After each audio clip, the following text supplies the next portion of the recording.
کیا ہم واقعی ہی بے سکون ہیں؟ ہر چیز ہونے کے باوجود دل خالی کیوں ہے؟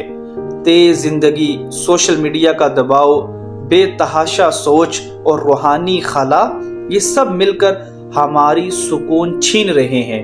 اس ویڈیو میں ہم پورے مدلل انداز میں بات کریں گے کہ آج کا انسان زیادہ کیوں سوچتا ہے، سوشل میڈیا ہمارے جذبات کیسے کنٹرول کر رہا ہے، دل اور دماغ کا توازن کیوں ختم ہو گیا ہے، روحانی غذا چھوڑنے سے بے چینی کیسے بڑھتی ہے، سکون کا سچا راستہ کیا ہے، قرآن سکون کے بارے میں کیا کہتا ہے، اور وہ 5 عادتیں جو روز کے صرف چند منٹ میں ہی دل کو پرسکون کر دیتی ہیں۔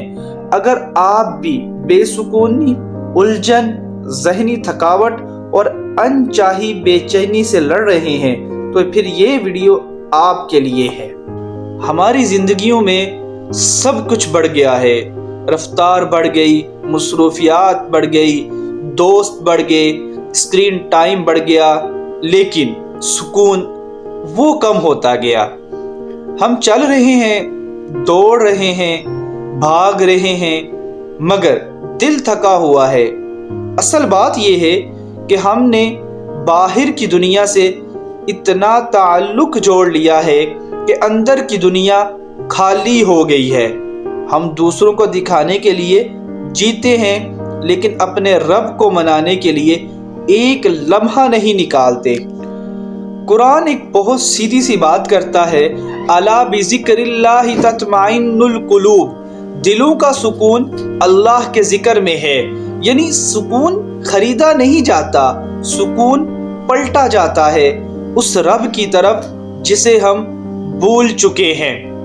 ہم ہر لمحہ فکر میں ہیں، کیا ہو رہا ہے، کس نے کیا کہا، کس کی لائف اچھی ہے، کس کی پوسٹ خوبصورت ہے۔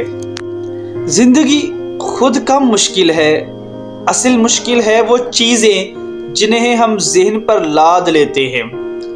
ہم نے دل کو ہر چیز سے بھرا، لیکن اللہ کے ذکر سے خالی چھوڑ دیا۔ جب دل میں دنیا بھر جائے تو بے سکونی شروع ہو جاتی ہے، اور جب دل میں اللہ آ جائے تو دنیا خود پیچھے رہ جاتی ہے۔ سکون واپس لانے کے لیے 3 کام کریں۔ روز 2 منٹ سبحان اللہ، الحمدللہ، اللہ اکبر۔ دن میں ایک بار قرآن کریم کی 5 آیات۔ اپنے موبائل سے 10 منٹ کا وقفہ، انہیں آزمائیں۔ دل آپ کو خود جواب دے گا کہ سکون کہاں ہے۔ سکون باہر نہیں ملتا، نہ لوگوں میں، نہ چیزوں میں، نہ دنیا میں۔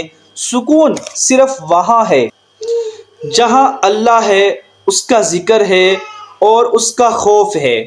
آج ایک لمحہ خاموشی لیں، اللہ کو یاد کریں، آپ دیکھیں گے دل ہلکا ہو گیا ہے، بوجھ اتر گیا ہے۔ واپس اللہ کی طرف آئیں، سکون مل جائے گا۔